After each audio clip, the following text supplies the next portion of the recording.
Selamat malam semua, kembali lagi ke channel ini. Malam ini aku akan kembali menceritakan lanjutan kisah mistis tinggal di kos yang merupakan istana jin. Mohon maaf karena kesibukan yang amat sangat banyak dan banyaknya gangguan yang aku alami saat menulis dan merekam video ini. Entahlah itu gangguan mistis atau emang akunya lagi ketiban sial. Pembuatan dan penayangan video ini sempat tersendat. Dan mohon maaf pula jika kualitas video dan suara jika dirasa masih jauh dari sempurna. Karena aku sendiri sampai saat ini juga sedang belajar untuk mengembangkan video yang ada di channel ini agar semakin lebih baik daripada sebelumnya. Di malam ini aku hendak menceritakan penuturan salah satu penghuni kos di lantai 2 di sebelah rumah satu lagi. Sekali lagi, ini bukan deretan kamar yang aku tinggali nih. Kalian bisa melihat denah lokasi yang aku maksud di akhir video ini.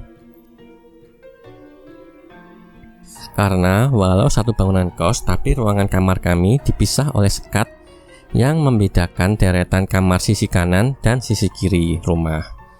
Jadi meskipun sama-sama di lantai 2, tapi cerita horor ataupun pengalaman mistis yang dialami tiap anak beda-beda antara sisi deretan kamarku dan kamar sisi sebelah lain.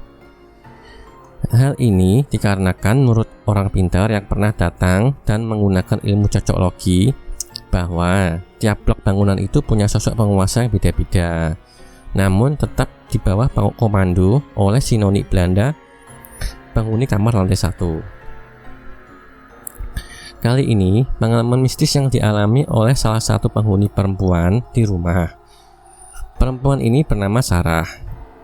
Sarah ini penghuni kamar lantai 2 yang kamarnya cukup oke, nyaman menurut aku. Kamarnya dekat banget sama balkon, dan kamar dia ini dapat sinar matahari dan lumayan juga bisa nyemur pakaian di balkon tersebut.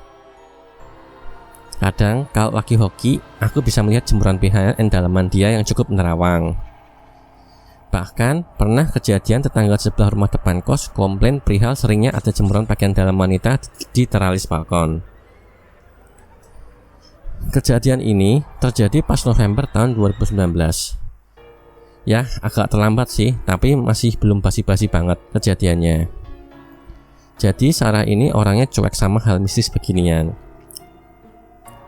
Dia juga jarang berinteraksi dengan para penghuni kamar lain.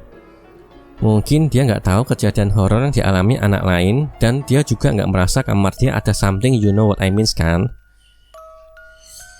Sarah ini anaknya pakai kacamata.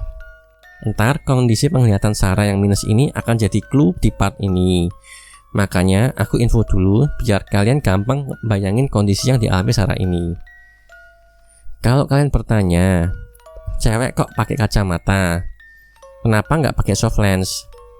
Karena katanya si Sarah ini matanya pernah infeksi bengkak gara-gara pakai soft lens. Makanya dia trauma pakai soft lens sampai sekarang. Singkat cerita, kala itu malam Sabtu, dimana besok merupakan akhir weekend dan Sarah tidak masuk kerja karena emang libur. Dia memutuskan kumpul-kumpul dan ngurumpi bareng teman kantor dia di daerah Pik, Jakarta Utara.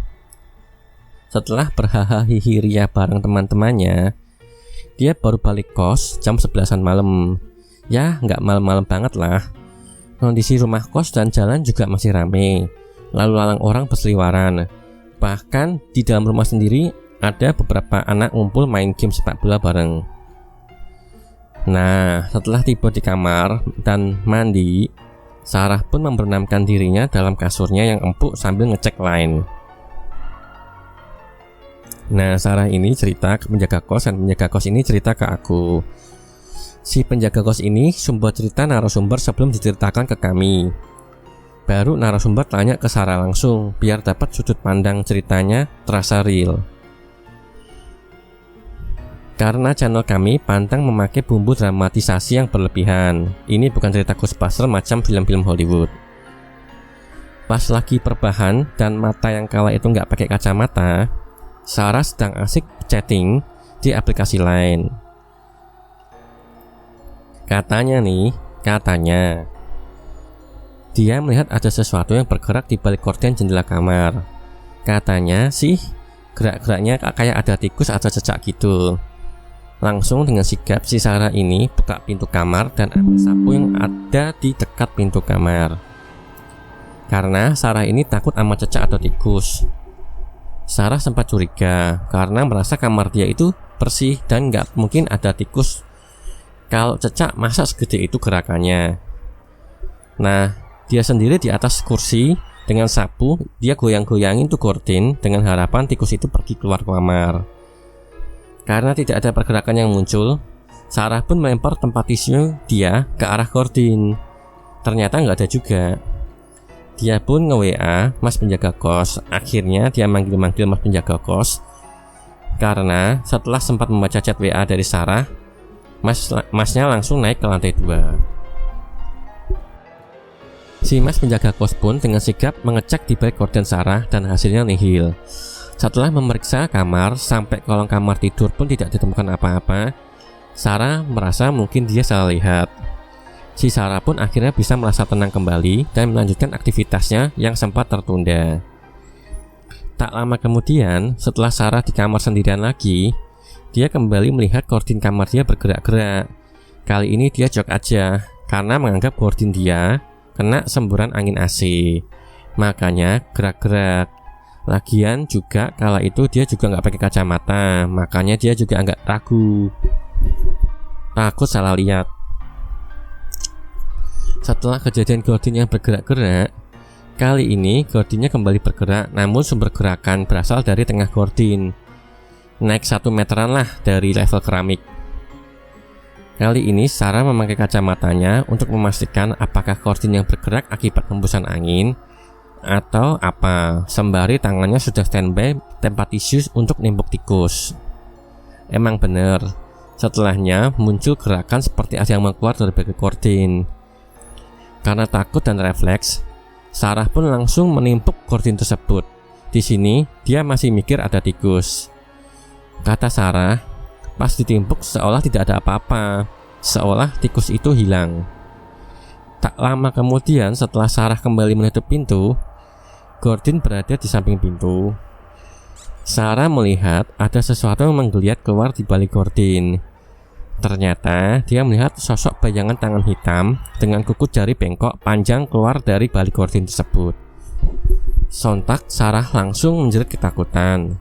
Dan akhirnya banyak anak yang mendengar ceritanya datang dan menghampiri Sarah yang menangis ketakutan tengah malam itu.